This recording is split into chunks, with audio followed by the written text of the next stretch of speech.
My personality is going to keep us out of wars. I am the candidate of peace. I am peace. I will stop the chaos in the Middle East.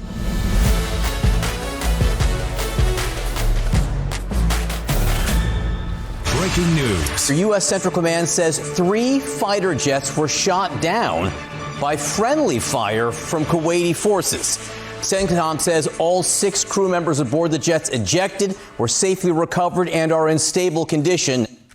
Okay, now I know it's not great that our allies shot our planes down, but the good news is that they were probably using the missiles we sold them, so at least we know they work. By the way, can we come up with a new name for friendly fire? Shooting your friend's plane down seems like the least friendly thing you could do. Imagine you find your best friend banging your spouse and he's like, relax, just a little friendly penetration. But you know what? The pilots are okay. We'll just buy some new planes. What do they cost? We should note that the estimates of costs on these F-15 Strike Eagle jets range from anywhere from $30 million per unit all the way up to $100 million. Up to $100 million each? You may have lost $300 million in one friendly penetration incident? I mean, look, I live in New York, so I am used to seeing obscene amounts of money wasted on jets, but still, $300 million. Oh! So to Trump supporters, I'm sorry, but you have to admit he's gone back on his promise by starting a new war. This isn't a war. We haven't declared war on Iran. I don't know if this is technically a war. Strategic strikes are not war. Nobody should classify this as war. It is combat operations. Sure. It's a strategic combat operations. Guys, you can call it whatever you want. We all know it's a war. This reminds me of how my Aunt Trudy, she used to bring her so-called roommate to Thanksgiving every year. We all knew they weren't roommates. They were soulmates, and they were scissoring.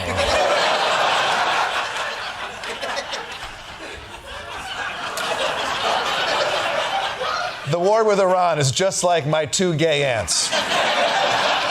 Shown here exactly how they look. Look, call whatever you want. A war, a combat operation, international fight club. How long is this thing gonna take? This is not an endless war. This is not endless. The president doesn't believe in endless wars. This is no forever war, as Trump critics keep complaining. Yeah. Okay, but that's not as comforting as you think it is. Don't worry, everyone. This war will last a number below infinity years. But okay, fine. At least we know this war won't be fought forever. Breaking overnight, President Trump touting that the U.S. has a, quote, virtually unlimited supply of weapons. The president posting on Truth Social in part, wars can be fought forever. Great news, everyone. Now the war never has to end. I guess I'm happy for Trump that we have unlimited weapons, but it's worth considering what all these weapons cost and whether we could be better spending that money on something else here at home. I mean, we lost hundreds of millions of dollars in a single friendly fire incident.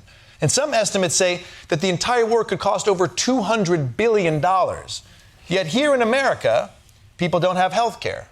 Our infrastructure is crumbling. My local library is only open 2 days a week, which means for 5 days a week, I have to masturbate at home. It's shameful.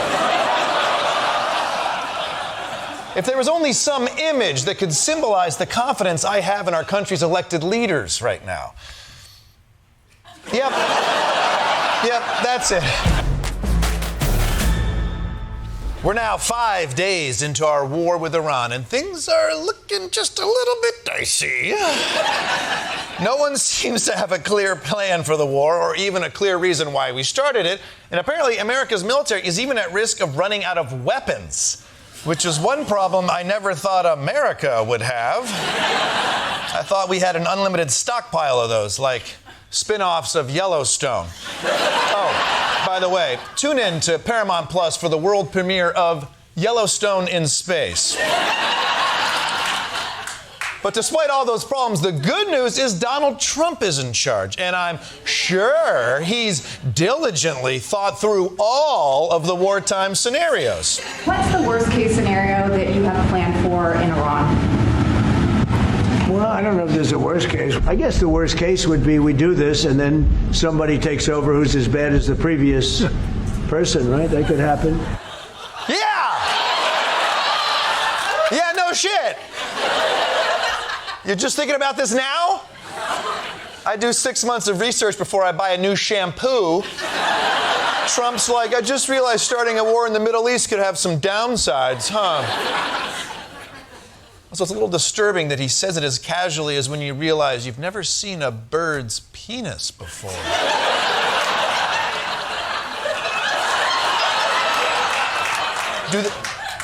Do they even have them?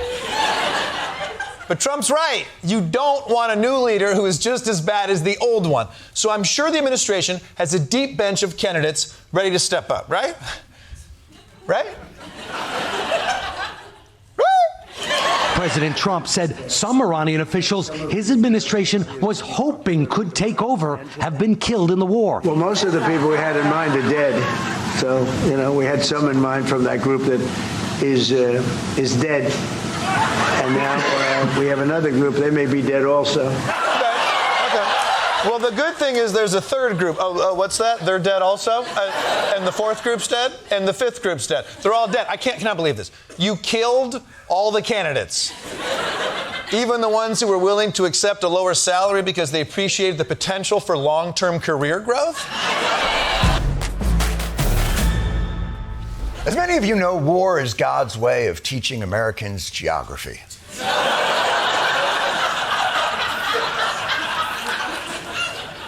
And class is in session.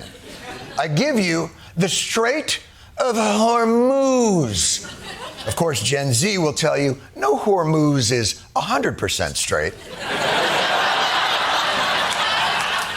But it's a passageway choke point for 20% of the world's oil, kind of a lazy river for fossil fuels. Not to be confused with the strategic Iranian island of Kharg,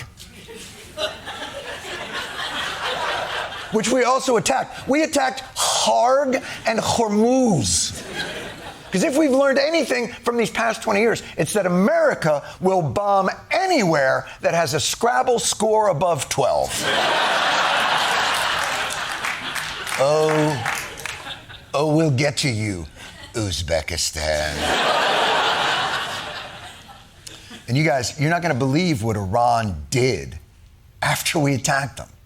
Breaking news. The Supreme Leader said that the Strait of Hormuz, which is a critical shipping lane for nearly 20% of the world's crude oil, will remain closed. What? What a dick. Was it scheduled maintenance? Oh, wait. Is this because of the incessant bombing? Oh, we're going to play the one card we have to stop you from collapsing all of our infrastructure. Real mature. Well, you know what? Close it. See if we care. Gas prices up, diesel prices up, jet fuel prices up.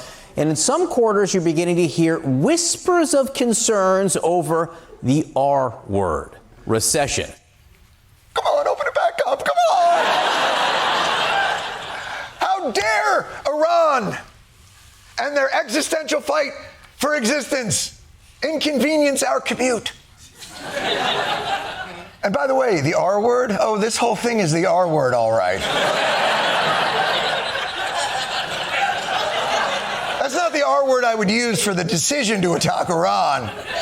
But Iran has now closed the Strait of Hormuz, leading to surging gas prices and risking the global economy. Of course, there was no way to know that that was going to happen. General Dan Kane, the chairman of the Joint Chiefs of Staff, warned President Trump that Iran could close the Strait of Hormuz. President Trump acknowledged the risk, but told his team that Tehran would likely capitulate before closing the strait. Oh, what the?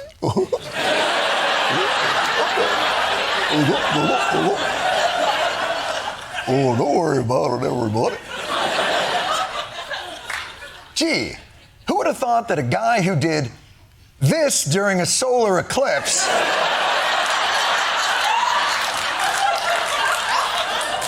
would ignore a warning? Oh, by the way, my favorite part of that goes, he looks up at a solar eclipse 3 times. That hurts. Yep. But not to worry, this sudden bottleneck of the world's oil supply, it's not a big deal. It's barely closed. The only thing prohibiting transit in the Straits right now is Iran shooting at shipping. It is open for transit should Iran not do that.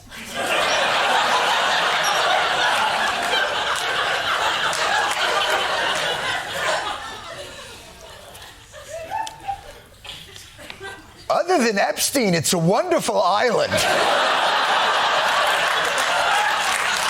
It's open except for the shooting?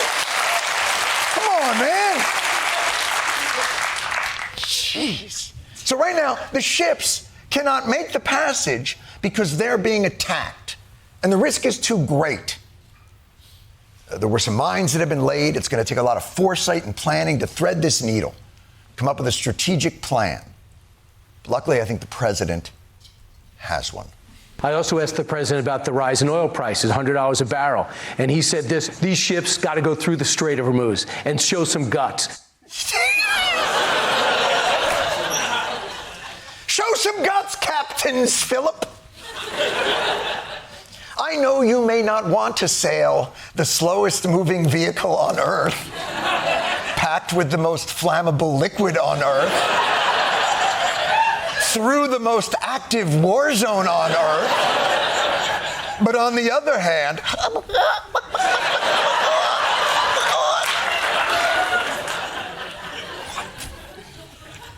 what are we doing?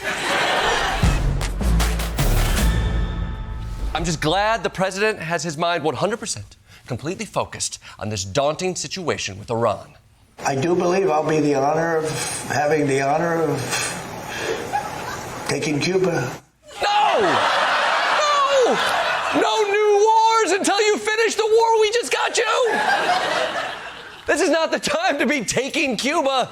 By the way, what do you mean by taking Cuba? Taking Cuba. Taking Cuba in some form, yeah. Taking Cuba. I mean, whether I free it, take it, I think I could do anything I want with it. You want to know the truth? You can do anything you want with it? I don't know what's worse, that he's talking like a supervillain or that he sounds so bored about it. You should be cackling with lightning in the background when you say shit like that. Why are you sounding like Lexapro Luthor over here? The world is mine, Superman, I guess. Whatever. But while Trump seems unengaged, some people in his administration are getting worked up. Breaking news. The head of the National Counterterrorism Center, Joe Kent, announced just hours ago that he is resigning immediately over the war in Iran. Whoa! I mean, that would be even more damning if this guy wasn't an unqualified crackpot, but it still has to shake up a president when one of your appointees resigns over your war. I read his statement. I always thought he was a nice guy, but I always thought he was weak on security, very weak on security. You appointed him! But you know what? I guess that tracks. Everyone knows the qualifications for running the National Counterterrorism Center go nice guy, brings muffins to the morning meeting, and then all the way down the list, good on security. How's the war going? President Trump in the Oval Office yesterday said he's already won the war. Well, I think we're going to end it. I can't tell you for sure. I don't like to say this. We've won this. This war has been won. You don't like to say you won a war? Isn't that why you fight a war? Be proud of yourself, Mr. President. You ended another war, and this is the one that you started.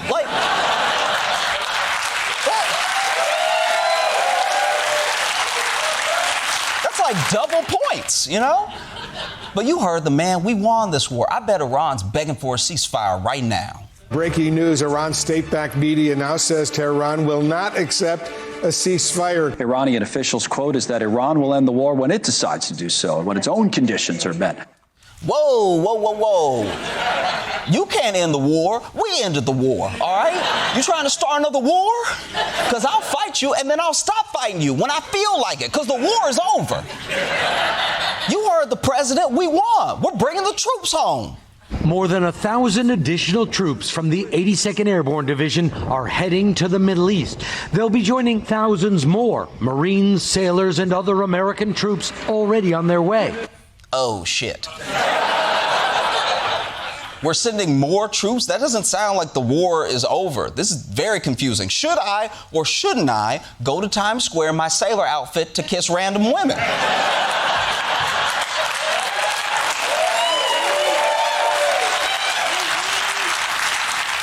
Mr. President, I thought we won. We've won. Let me say it, we've won. Of course we won. Those troops are obviously going there to help set up for the victory party, you know? You ever try to set up a bouncy castle with just 1,000 troops? Now that's an impossible mission, like Tom Cruise and Jerry Maguire. And besides, 1,000 troops isn't even that many. It's actually the lowest thousands of troops you can have.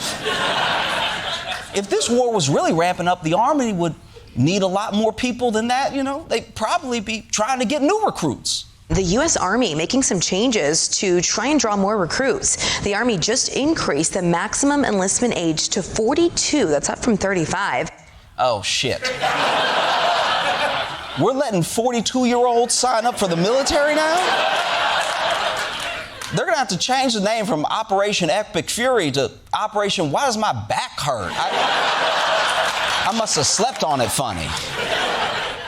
Because the likelihood of a 42-year-old being great at war is like any person being great with nunchucks.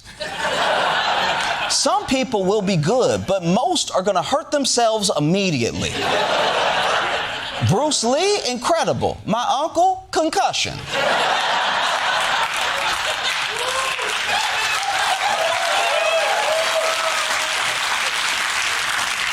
Are we sure we won? It's not even a little close. It's not a close battle. They're totally defeated. I don't know what it is about you saying it a third time, but I believe you, all right? We gotta be winning this war. You wouldn't lie nonstop. You're the president.